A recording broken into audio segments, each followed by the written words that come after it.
All right.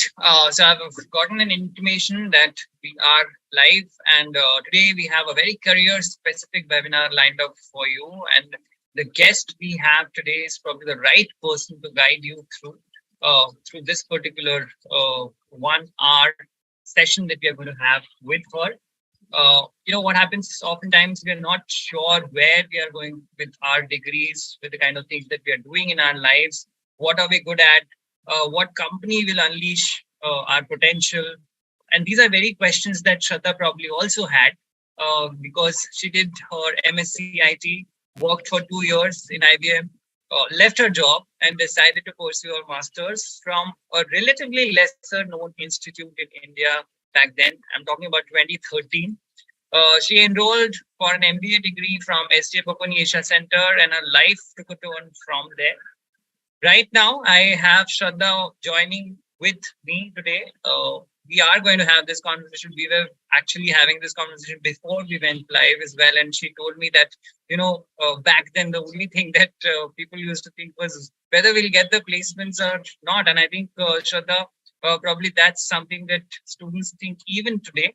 But it's not just the first job that you get, but the kind of, following life that you have or the career that you have post that post job that you get is what is important. And that's exactly what we are going to talk about today. Shradha herself has worked with major companies like Vodafone, Udaan, and she's right now working with Flipkart. She is the marketplace lead in one of my personal favorite categories, and that's men's shoes. Yeah, I mean, people who have seen me on these videos on InsideIIM probably have seen the chunky shoes that I wear.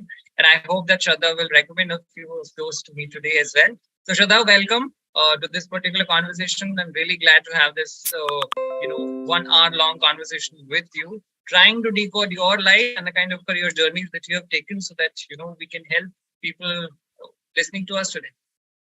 Hi, Prananchu. Hi, everyone. It's a pleasure joining on behalf of the college and helping guide with whatever knowledge I have. Right. Shradha, we were speaking about how we were making content going to your particular V school, the V school that you were part of in 2013 as well. And that's the kind of time when we also got to know about the institute. Let's take you back a little more in your journey. I told the audience here sitting that, you did your MSc IT from BIT Mesra. That's a kind of, institute where it's regarded that once you are done from there, you are a labeled engineer and you probably might just have your life as an engineer as well. And that's pretty much true because you went to IBM as well. So what happened? Why did you think that there was a switch needed in your career at that particular time? So during my tenure at BIT Mestra, right, I also did get an opportunity to intern with the United Nations, the ESCAP division in Thailand, in Bangkok. Yeah. That is precisely when I met a lot of people, a lot of students, a lot of colleagues from all around the world. Most of them were from Bocconi, which is the Milan campus, right? And most of them were either from Bocconi or they were from the London Business School. Right. And all of them had this ability to somehow understand the different nuances of, business. Right. So if I was in the disaster risk reduction division, for example, and I was working in the ICT division under that, people were understanding some financial aspect of some other division, and they would somehow try to mend things and, try to incorporate it in their projects and give us analysis, give us thesis on it, right? And it was very intriguing, right? So, and I realized that, to get into a potential UN sort of a stature, right, where the permanency of jobs from a country like India, where the population is so high, is so minimal, it is important for me to also undergo a master's degree. However, the pressure of having that job after having graduated from your master's is also very important, right? So I did take up my job from my college. And during my tenure there, my manager also persuaded that, you should go into a people management role because client-facing roles were something that was very intriguing to me. Yeah. And because Bocconi was something that was at the back of my head, because I met a lot of colleagues from the UN, that is precisely why I only applied to Bocconi. There was precisely no other college that I applied to. Also because the ROI at that point in time was something that was perfect. You get the exposure of international business, of something that you do living internationally, and at the same time, you get to study in India, right? So the kind of costs that were involved were also suiting my budget, to be very frank. So that is precisely why I decided to opt for my MBA then. But Shradha, if I have to ask you, SDA Bocconi, which was known as MISB Bocconi at that point in time, was a new kid in the block. Nobody actually knew about it in India as well. Uh, Putting all your eggs in your basket, in one basket, is something people say you should not do, right, in your life. And that probably was something that you were doing at that point in time. Trusting this particular institute, which is a new institute to begin with. How did you go about doing that? And what would be, the kind of learnings that you would share with people who are sort of, thinking of doing the same for a new institute or a B school that they are considering at this point? To me, what made me confident was A, obviously the curriculum, B, the fact that professors were flying down from Milan, and the exposure that I would get there in person was something that I was anyway getting in Bombay, right? Right. Apart from that, it was also important for me to understand that whether this would add a potential increase in the kind of knowledge that I already have, right? Already possess. When I spoke to these colleagues from Bocconi, they themselves told me that this is a campus that has opened in India, and this is something that I was not aware of. I didn't even know that there was a Bocconi in India, right? They told me about it. They told me to get some knowledge about it, and that at that point in time, we were just a strength of 50 plus students who were going to be a batch, right? We were like the fourth batch of the college. I did not doubt whether the college would, help me in whatsoever things in the future. The only thing that I kept in mind was, did my learning at that point increase? Would my learning increase? And at the same time, would I get a good placement, to be very frank? So I spoke to a lot of alumni also from college. So there were only 3 batches before me, right? So not much to really get to as well, because the first few batches only had like 15, 20 students, right? But whoever did get placements at that point in time, it was, I think, persuasive enough for me to just take a call, because I knew the brand name was a lot to let go. Correct. At this very juncture, I also have a question for you. When we go into a B school, we probably have certain things in our mind saying that, we like management, we like marketing, we like HR, we like a certain sector that we want to build our career in. Was that clear in your head? Was it something that you were planning before you actually went in there, or it actually transpired and it happened in the due course, and then you realized that, this is my strength and I should build my career in this? So while I was working in IBM, I was in a client-facing role. So IBM usually does a mass recruitment from engineering colleges, right? Yeah. They give you support roles, right? Either you get a development role or a support role. In those roles, when you talk to clients, that is when I realized that my forte is definitely to speak a lot to customers, to interact with them, to understand what's happening in their lives, what's happening, what's their problem, right? And how can I solve it? That was something that was very clear in my head. The only fields that fitted very well in this were, say, operations, marketing, and consulting per se, right? Finance, HR also per se was something that I was not okay with doing, because that is something that would restrict me to staying within the company limits and not go outside and speak to the clients one-on-one, right? So just keeping that in mind and keeping my ideas always open to the fact that I can take up any sort of role that comes in. So the idea was that if I can speak to a client, if I can speak to whether internal stakeholders or external stakeholders, and I can get things done, I think that is something that was very clear in my head. So in my internship at Vodafone as well, the role that was given to me was more of marketing operations. It was not really marketing, not really operations, involved a lot of cold calling to be done, involved a lot of retail visits to be done, involved a lot of store visits to be done, right? So that was also, again, very, very intriguing and challenging. So basically the college offers you a lot of understanding in terms of what subject is interesting you, what is the practical case study, for example, that is interesting you.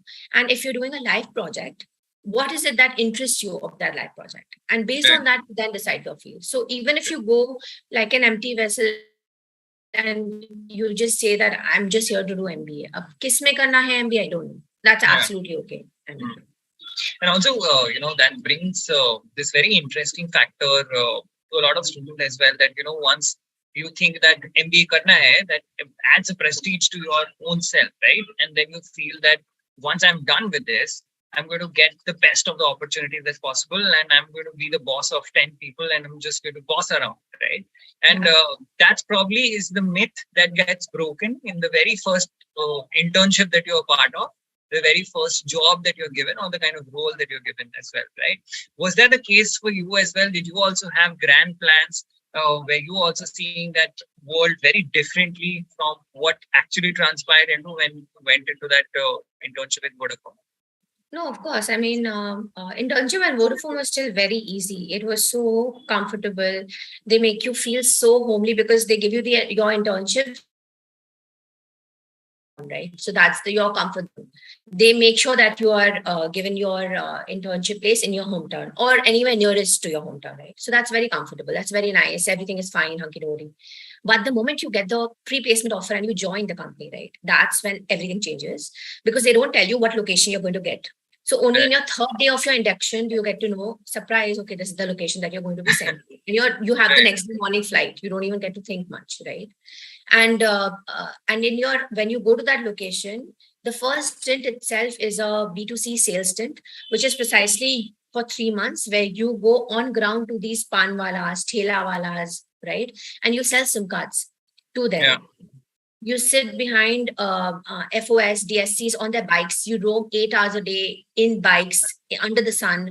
And you're basically going to the remotest of places in the rural areas and you're selling SIM cards, right? That's your KRA, to sell SIM cards. Right? How many did you sell? What was the highest score for you? Do you remember so that? I don't remember the highest score, but at that point in time, Jio had launched an unlimited free recharge, if you remember, first recharge, right? So that was one of the projects that I'd taken to basically expand the unlimited recharge KRA in the Agra circle. So I was given UP West. My first stint was in Agra. My second stint was in Dehradun, and then my stint was in Delhi. And in between this, I was asked to travel to Saharanpur, Meerut. So basically, I was traveling everywhere in the UP West circle, selling SIM cards. So one stint was, Tell me how different does it feel, Shradha? I've seen the kind of institute where it is located. It's Hiranandani. We're talking about riches of the rich people you are looking at every day when you are going to the college.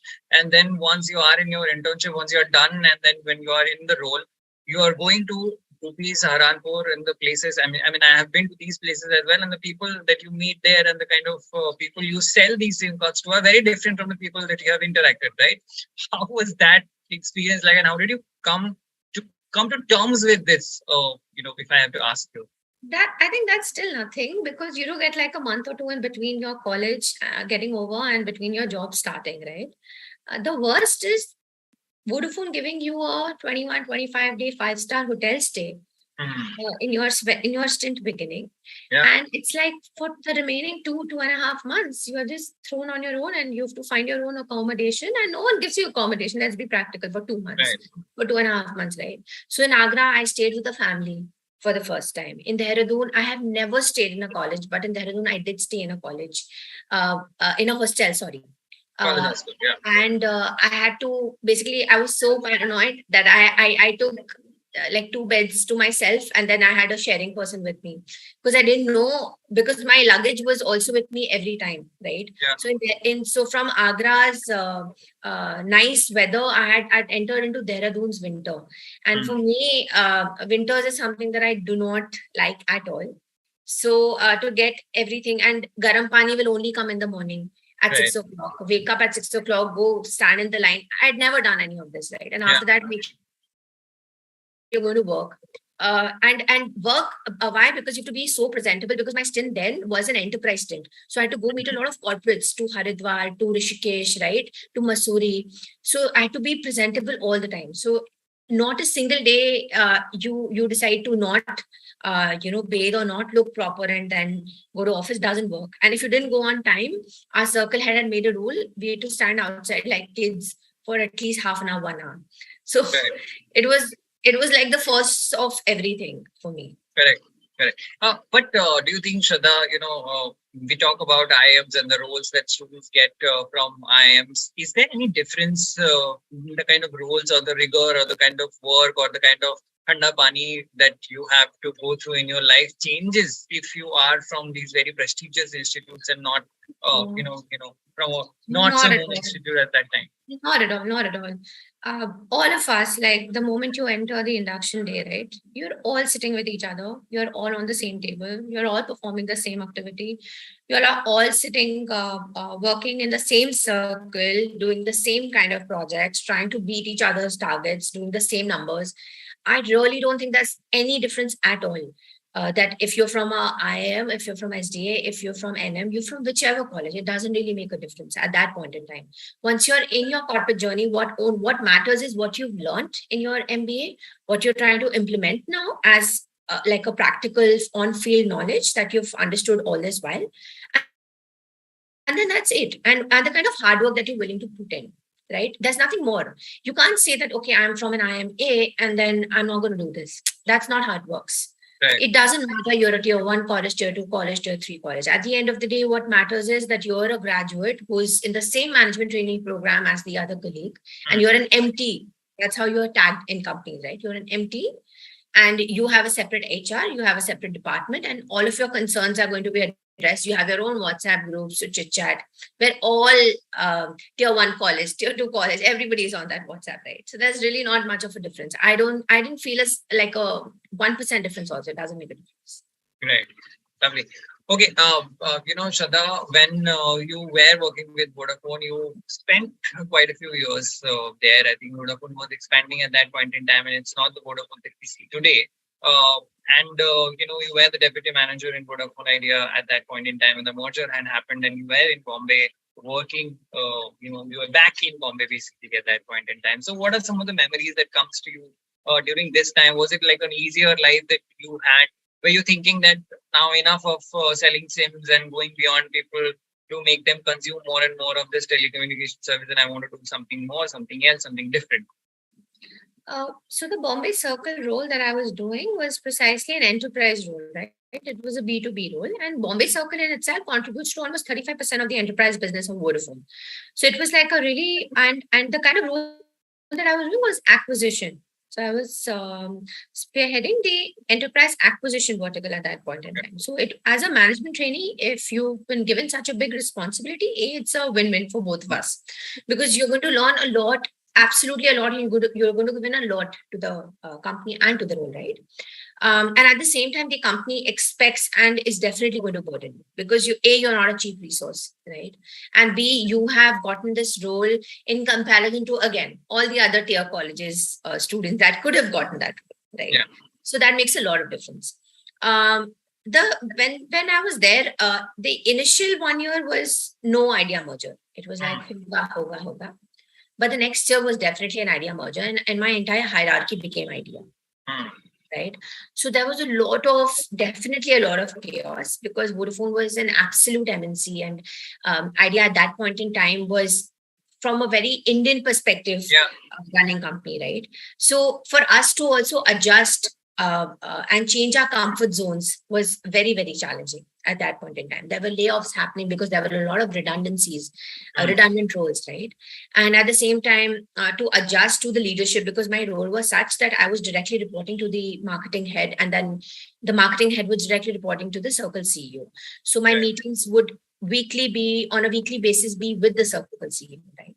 So it was very, very important to understand the mindset of the Circle CEO, understand where they're coming from, what kind of numbers and what kind of formats do they work with in Idea, and how do we work in Vodafone. So the merger in itself was very, very difficult at that point in time, I would say, because there was a change in an overall absolute change in the teams. A lot of people started leaving the company. A lot of people decided to change circles, had gotten new roles, right? It was very overwhelming in general. Right. In such a situation, we mentioned and we spoke about the importance of the brand of your college and how it doesn't matter when you are entering into the corporate, but does it matter in the longer run when you are switching, when you are trying to do different things? Does it matter? Does it play a role in your long-term career? Does it matter to have these networks from these very colleges in different places that people are working in to help you get into different roles that you probably always wanted to be part No, of course, it matters a lot because in Vodafone, there was a point in time when the merger had completed, and a lot of management trainees from my batch had started switching, right? It was a part of growth and it was a part of trying to explore other industries, other roles, etc., right?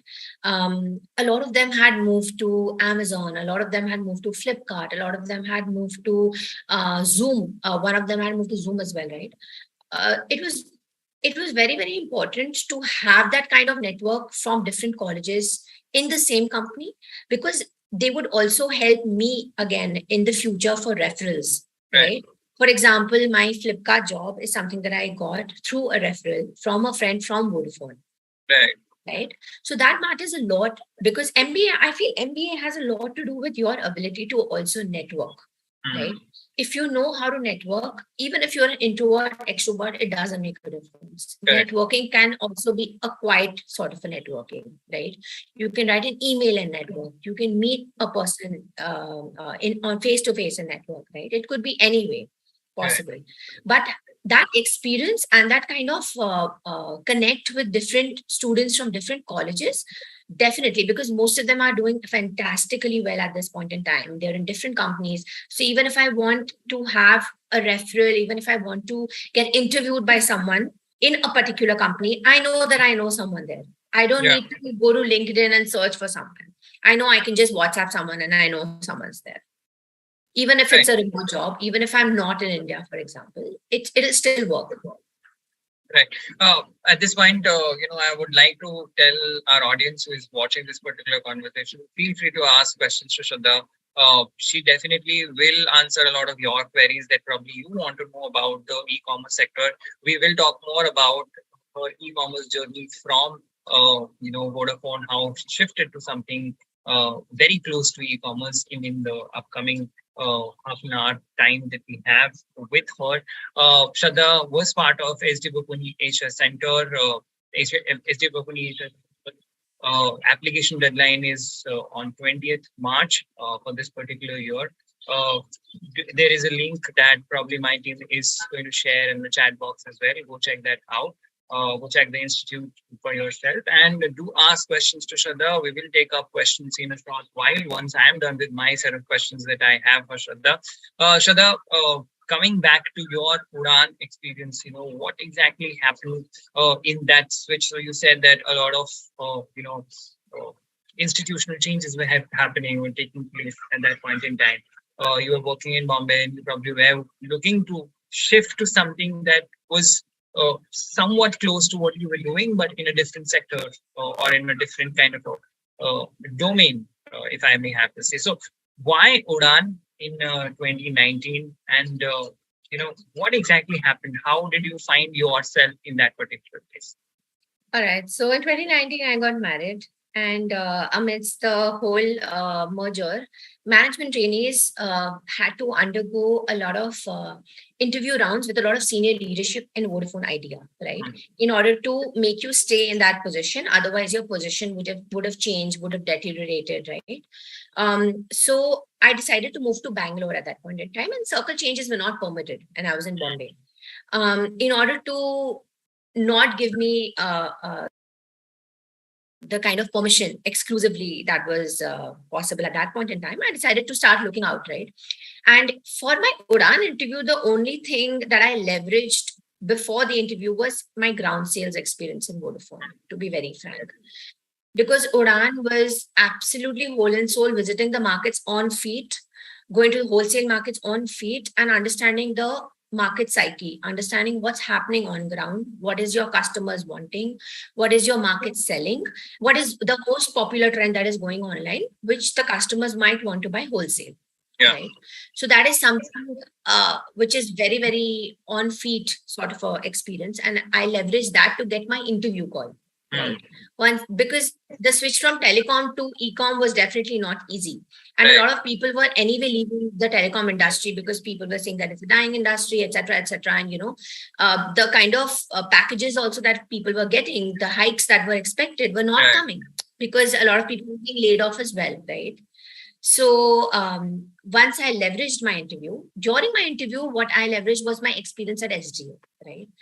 The understanding of brand marketing, the understanding of market sizing, the understanding of go-to-market strategy, the understanding of product, the understanding of strategic marketing. All these might sound fancy terms, but again, these are subjects that I did learn in my college, right? And the terms that just meant like mugging up English at that point in time were actually making sense when I was talking to the different rounds of interview at Udaan, right? So that is how I switched from telecom to e-com. So although you can show that there's a unanimity, there's a similarity in industries, right? You have to bring a parallel as to how you find that your role was similar to what you were doing and what you will be doing in the future, right? That is very good. It's a tech-heavy startup, if I may have to say, Shradha. Also, it depends a lot on data. When you were with Vodafone, you relied on a lot of data that you were gathering, in person. Yes. Here, you're getting data and analyzing them with the help of a machine and taking decisions, and that's something that is very vital to the entire e-com space. So, if you can, bring that to our notice, to the audience who's listening, as to what are the kind of work that you were doing, what were the kind of learning that you were getting from Udaan, and how difficult was this switch if somebody is at the crossroads right now, working in a sector that probably is, as you mentioned, is dying, or it's not giving them the growth that is there, and how do they make that decision as to, now is the time we should switch our careers to something else that is probably going to give us a leverage in the next 5-10 years? All right. So I think it's very simple, right? If you know that a lot of people around you are either being laid off, or if you feel that a lot of people are leaving themselves, if you feel that there's a lot of monotony in the kind of work you're doing, it's something that you're not gaining out of, right? You're not learning anything more in your work. It's something that's like, it's like a data entry job that you're doing constantly every day and you don't enjoy it, right? That is something that makes you realize that this is not the right fit for me and I think I should try moving on. So it's always best to never get attached to the company. It's always good to keep looking out for more learning in order to grow your ladder, right? That is first. When you want to move cross industries, it is very, very important to draw parallel between the industries. More than that, even if you don't get parallels, it's very important to draw parallels between the roles that you've been performing and the kind of role that you're going to expect. For example, in Udaan, since it was an e-com company, it was very important for me to understand what Udaan does, what market does it cater to, and at the same time, since it's a new industry for me to understand whether I'm applying to a demand side role, whether I'm applying to a supply side role, whether I'm applying to a merchandising brand side role, what is the kind of business side of role that I'm applying to, right? Only once I understand the kind of role that I'm applying to, can I draw that parallel. Otherwise, I'll just be blabbering. Right? So in Udaan, I was applying to a supply side role, which means that to get sellers on board, to sell on your platform, to make sure that they're listing correctly on your platform, to make sure that you're managing a team of a lot of people across the country in different states, in your particular category, in your particular vertical that you've been given, to make sure that your revenue, your gross revenue, your net revenue monthly, to make sure that your commissions that you're charging as a platform is in place, right? So all of this understanding is very basic and it's available online. It's not hidden. The understanding of demand, supply, brand merchandising, the understanding of categories, subcategories, verticals, these terminologies was something that I did look up online because I didn't know anything about it when I was looking at e-com. I only knew SIM card kaise bechte hai, prepaid SIM kya hota hai, B2C kya hota hai, B2B kya hota hai, right? I only knew that. My B2B experience in Vodafone was enterprise B2B. And the B2B that we talk about in Udaan is more like a wholesale dukandar wala B2B. So from a company who has an AC office to the store who's on street, how can you show that you know both? It's the same thing. You're catering to the same audience. It's just the way you change your product and how you are pitching the product. That's all. Right. That's Any, it. any interesting, story that comes to your mind, or you think that, you definitely were in a soup or in trouble while you were working with Udaan, and then some of your learning, some of your, the kind of things that you have acquired over the years because of your experience, because of your B school degree, because of the people, because of the mentors that you have gotten in your life, you have gotten through that particular issue or problem. So Udaan was the first company where I actually got a team, and it was a surprise to me that I would be heading a team of 32 people across the country. And I did not expect that. I went up to my manager and I told him that, are you sure you're giving me this? He said, if you don't want it, then it's a different story altogether. Yeah. Right. And the kind of category that I was given at that point in time was men's apparel. And in men's Right. apparel, particularly men's t-shirt vertical, t-shirt, winterwear, and sportswear. So Right. if you see the subcategory of t-shirt, winterwear, and sportswear, it has more than 12 to 20 verticals, sub-verticals. When I say verticals, I mean t-shirts would be one, pajamas would be one, jogger pants, track pants, right? Dry fit t-shirts. Then t-shirts will also have sub-verticals, typographic t-shirt, round neck t-shirt, v-neck t-shirt, etc., etc. Right? So there's Your a lot husband of did not have to worry at all about his shopping. not at all, not at all, because a lot of projects in Udaan also involved a lot of sampling, right? So a lot of good sellers would send their samples to our office for us to see, for us to do a quality check, because Udaan was then getting into a private label space as well. So it was very important for us to get the best sellers to actually manufacture those labels for Udaan at that Right. point. Right? But definitely my understanding of a lot of these things, whether it is how do I pitch a brand, how do I sell this brand in the market, how do I make a go to market strategy for a new seller that's come, how do I want to merchandise and brand him on the platform. Right now I'm not going to put hoardings and banners on street, right? That is something that I was doing in Vodafone. Over here now, what I'm going to do is how do I sell him on the platform? If someone uses the platform, someone uses the app, how will it look on the platform? Where will the seller's name come? How much do I charge? How can I sit with the ads team and decide what is the calculation, what is the cost of the ad that we're going to pitch, what is the kind of plan that we're going to pitch, right?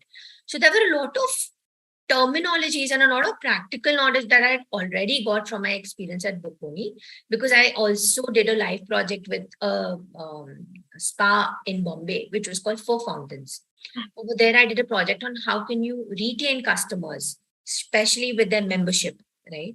The kind of brand strategy that they were using at that point in time. And a lot of case studies also that we did in college, plus my Vodafone experience, right? So all of this definitely added instead of anything else to my knowledge, which helped me then do well in my role at Udaan. Right. Completely.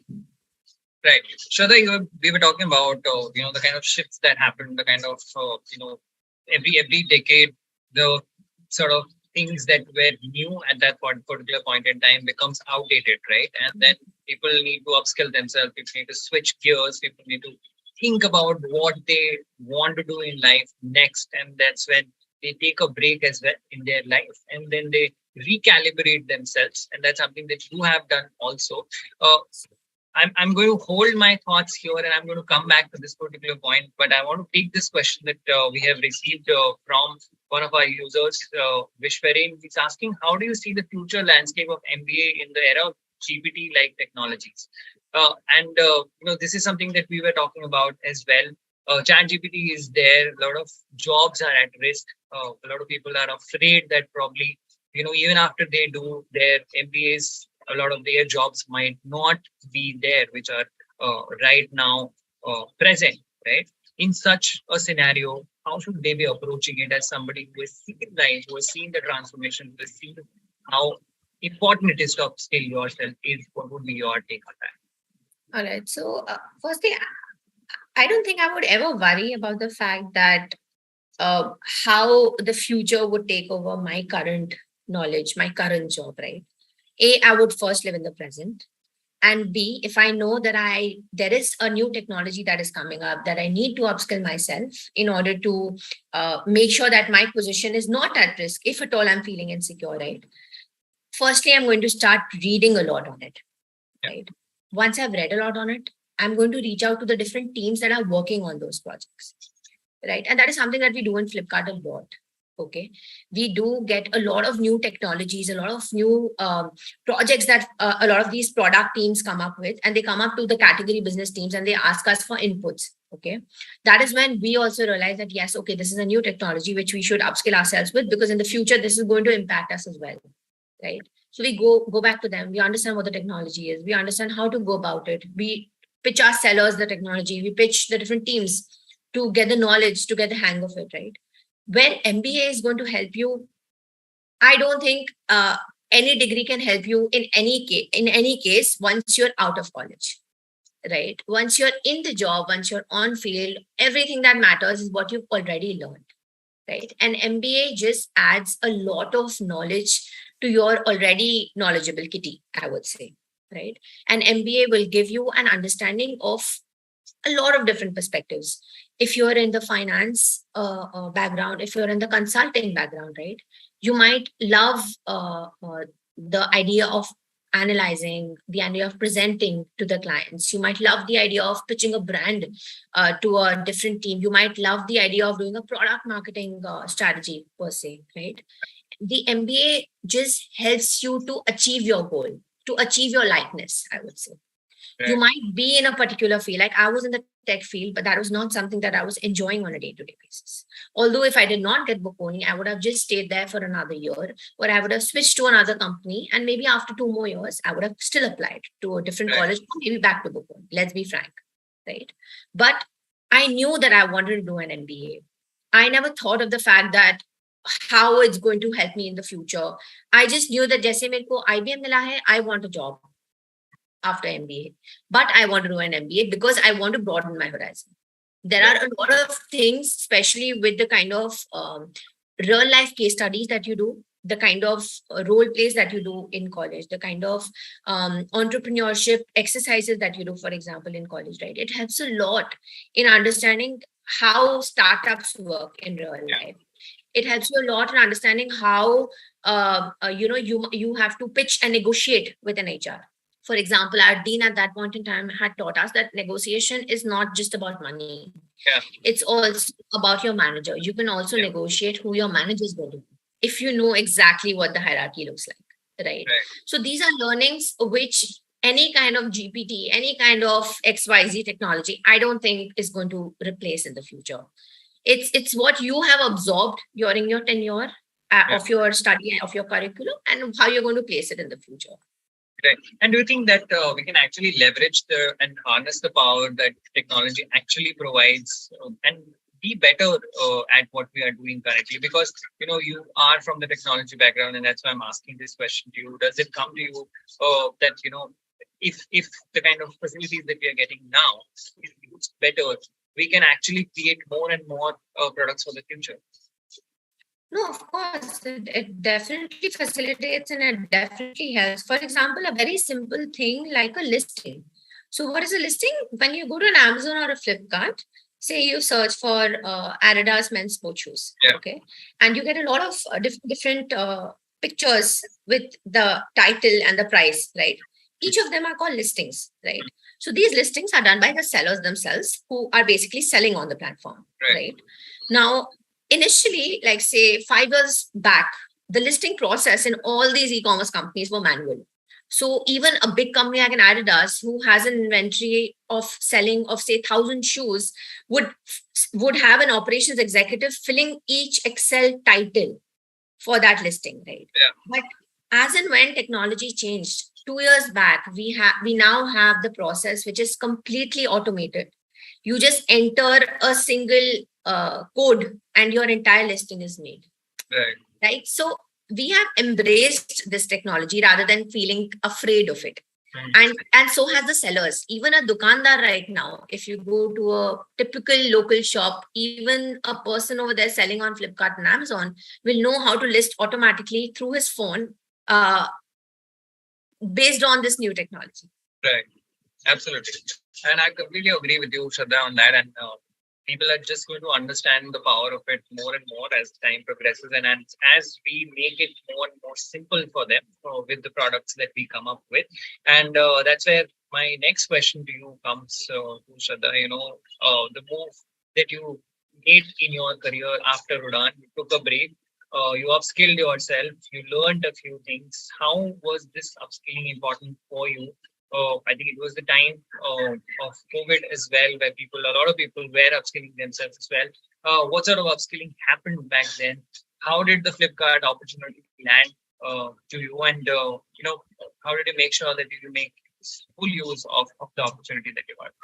So the upskilling that we were talking about is me being a typical MBA grad saying that मेरे को अपना coffee का कुछ खोलना है, cafe खोलना है, something like that, right? Right. And that's when I started whipping coffee at home. I had three very helpful colleagues from SDA who were my juniors at that point in time. They helped me create a brand. They helped me create my the look of my brand. They helped me create a go-to market, how I'm going to publicize it, how I'm going to sell it, how I'm going to price it, right? And that is something that I was doing at that point in time. Along with that, I had also started working with a SaaS startup. Okay. Now, SaaS was again another industry that was booming at that point in time. And everybody was like, SaaS here and this is the future, etc. And that was something that was again intriguing. So I had a few references and I knew a few headhunters. I reached out to them to give me some freelance work with a SaaS startup. And that's when I ended up with a creative SaaS company. What I did realize at that point in time was doing business single-handedly, especially, is not easy. And especially when you know that you have money coming in every month in a job and you are at a risk of not getting that in a business is something that was not me. I am maybe not a big risk taker per se, right?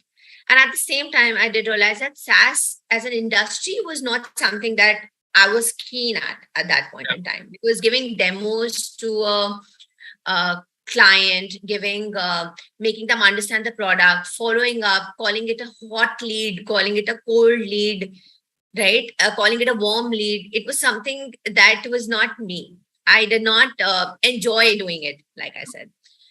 It was a good experience, but at the same and Flipkart at that point in time was again one of my clients. I had Big Basket, I had Flipkart, I had Myntra, right? They were all my clients at that point in time. So I didn't understand their work perspective, but at the same time, the kind of work that I was doing and the pitch demos that I was doing in that environment was not something that I enjoyed. So that is my understanding of how I wanted to utilize my break at that point in time. However, when we spoke about networking, right? So I did keep in touch with a lot of my colleagues from Udaan as well, like I did from Vodafone. And one of these Udaan colleagues reached out to me that, Flipkart has opened a Flipkart wholesale vertical. And I think you'd be a perfect fit for the men's vertical because you've already done the job. So if you'd be interested, I'm ready to schedule an interview. That is when the whole journey started and I got into Flipkart wholesale and then moved into Flipkart. Right. Let's talk about your role right now. You are the marketplace lead for men's sports shoe, as I mentioned. What exactly happens in a marketplace lead's life? How does your day look like? What are the kind of things that you are responsible for that makes our lives easier when we search for the shoes that we love the most on Flipkart? I recently bought a very, very cool looking shoe from Flipkart. So probably thanks to you for making sure that reaches to me. So what exactly happens and how do you make sure that that happens to the customer's life? So it's very easy for us to say, मैं Flipkart से खरीद discount दिला दे, मेरा भिजवा दे जल्दी, for example. Big billing day है, give me a cheat sheet, right? It's so easy. But internally, there's a lot of teams that work and it's really, really a difficult job for everybody, I would say, right? So on a daily basis, we have to first understand that marketplace is just one part of the business. Marketplace usually in any business in e-commerce contributes to, at least in Flipkart, right, contributes to approximately 20% of the business. The other 70-80% is through the key account managed sellers, right, who contribute to 80% almost of the revenue. Apart from that, then there are private labels.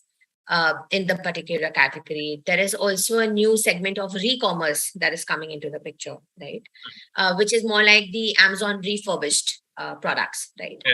So the marketplace is only 20% of the revenue, but the number of sellers involved here is the highest. So we're talking about over 5,000 sellers, over 10,000 sellers, right? So among these 5,000, 10,000 sellers as well, whom are you going to typically manage on a day-to-day basis? Whom are you going to typically speak to on a daily basis? When you speak to Right. them on a daily basis, what do you speak to them about? So you open matrices that how they're performing, right? Right. So it starts with a basic gross revenue, how much you're doing on a daily basis, on a monthly basis. What's your net revenue? How much returns are you getting? How much is the seller cancellation? Why are you canceling? Why is the buyer returning the product? What are the reasons for their returns? Right? What is the condition of your packaging? How are you packaging the product and you're sending? Right. What is your return to order percentage? What is your return to delivery percentage? Return to the like the person has kept only say one product and returned the remaining product. Suppose you ordered for 2 shoes, you decide to keep only one and you return the other one, right? That's called an RVP ratio. So to speak to them about all of that. Okay, now you have 100 listings. Out of the 100 listings, top 5 are these listings. Why don't you put advertisements? Why don't you promote it in order to reach more customers, in order to get more sales? So this is something that we do on an absolute daily basis. Apart from this, every week, every 3-4 days, we also check a lot on the listings. Which listings are getting a high return ratio? What are the reasons? We ask the sellers to remove those listings. Put new listings, put new colors. If a particular listing is doing well, suppose a high heel shoe is doing well, why don't you put this high heel shoe in another color? Can you make this as well? Right. In Big Billion Day, can you give us extra discounts? Can you participate in more events that are coming up? Right? So that there's more and more to offer to the buyer side of things. Buyers are you and me in this case. Right. What sort of tools do you use, Shradha, in order to make sure that these are done effectively? And is it something that students who are listening to this particular conversation right now maybe can do or get into immediately after their B-school journey? Or is there some specific training or special training that they need or skills that they need to impart? So the most important tool is Excel, I would say. Excel is your best friend, whether it's in your MBA or it's in your job. Without Excel, I don't think you can do anything. And it's very easy to say that, I have an MBA degree, I'm a manager, I manage a team of XYZ number of people.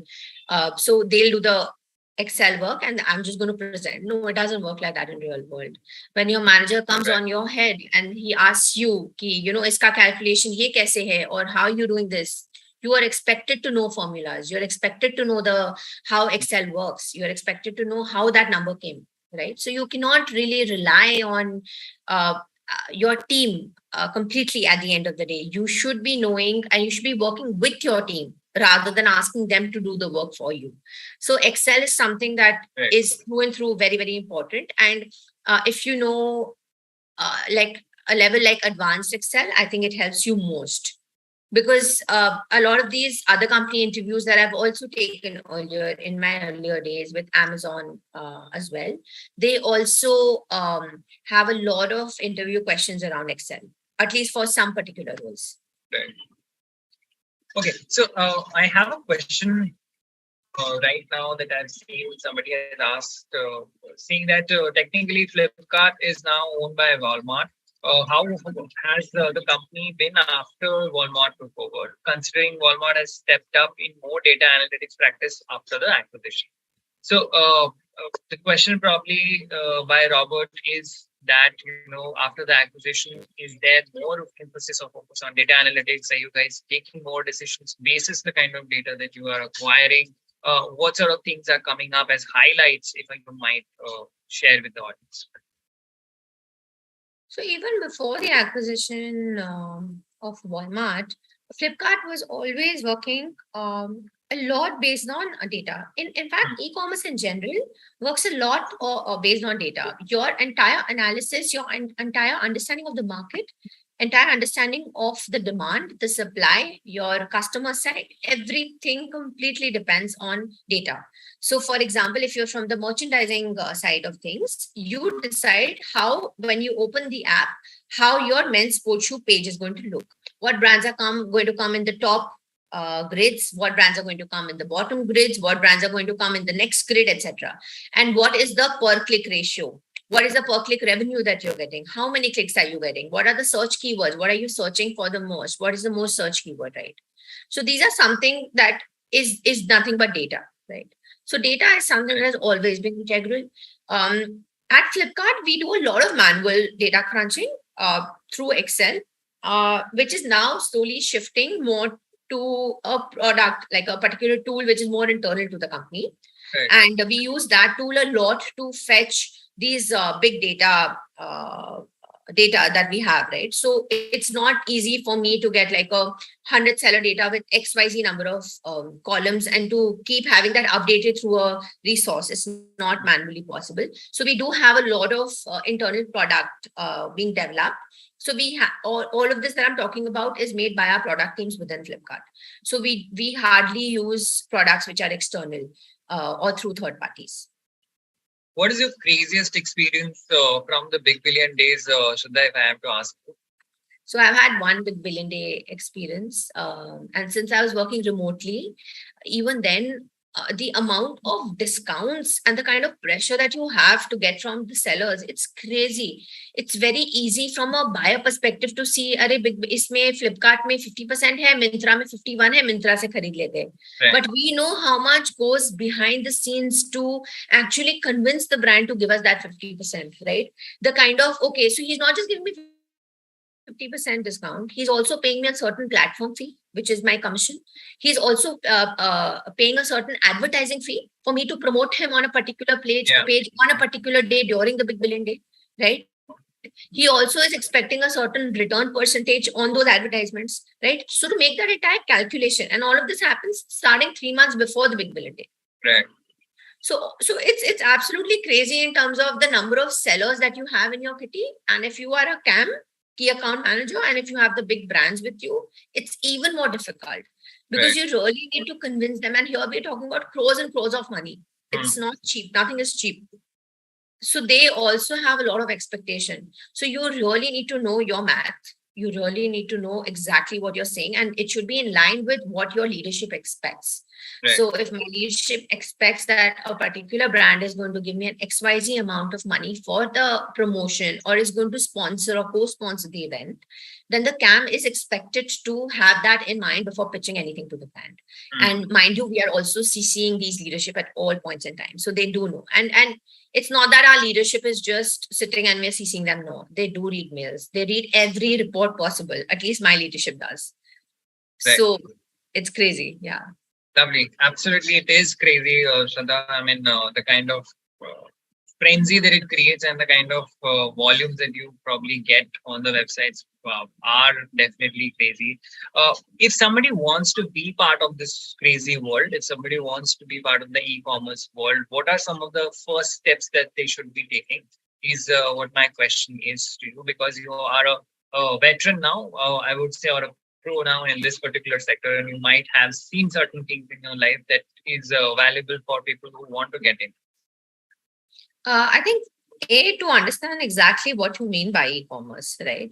What are the different companies that come into the e-commerce purview? Yeah. So an e-commerce is Nykaa, and an e-commerce is Myntra, and an e-commerce is Flipkart and Amazon, right? Why are they different? Right? To understand that first. Second is to understand what are the different categories that particular e-commerce company contains. So a Flipkart, for example, contains electronics and lifestyle as a vertical. Now, within electronics and lifestyle, there are a lot of subcategories, right? To understand what are those different categories and which role, which category are you actually applying to, right?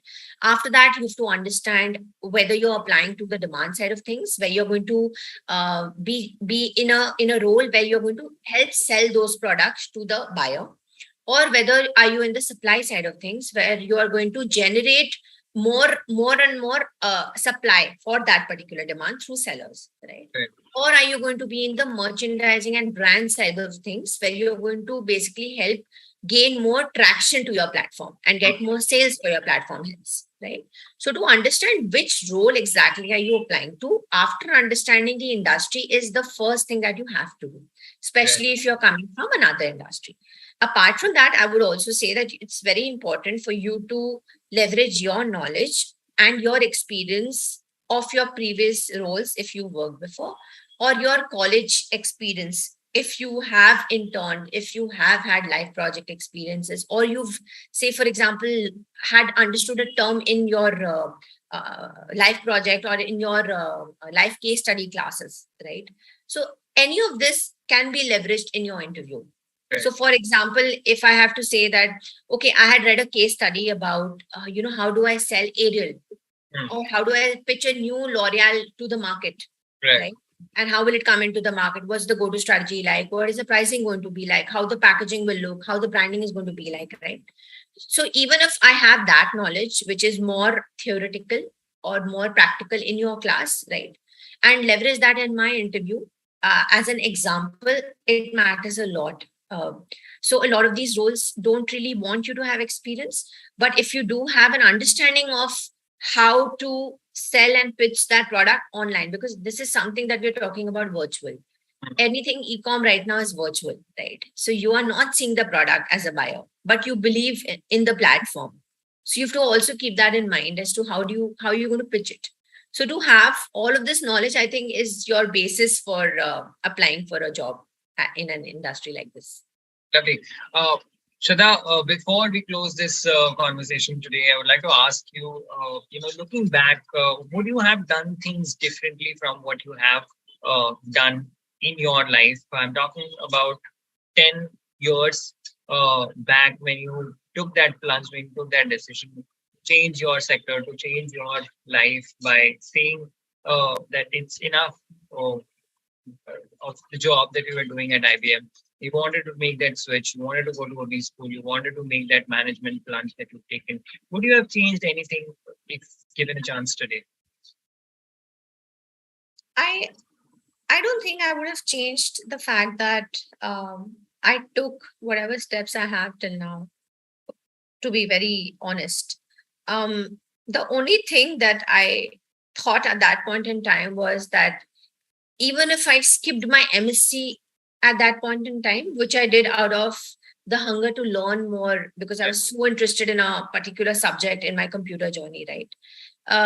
That's the only reason I pursued my MSc journey. Even if I skipped that, apart from that, all my corporate experience, and especially my experience post my MBA, is something that is very, very important to me as a person and to whom I am today. Because SDA at that point in time, I was the class representative as well, right? That experience, we started different clubs, marketing club and cultural club and event club, etc., right? A lot of these clubs. So to have that experience of creating something, to start something, to have and also I've always been in a all girls setup till my MSc. So for me, that was also a different kind of exposure, right?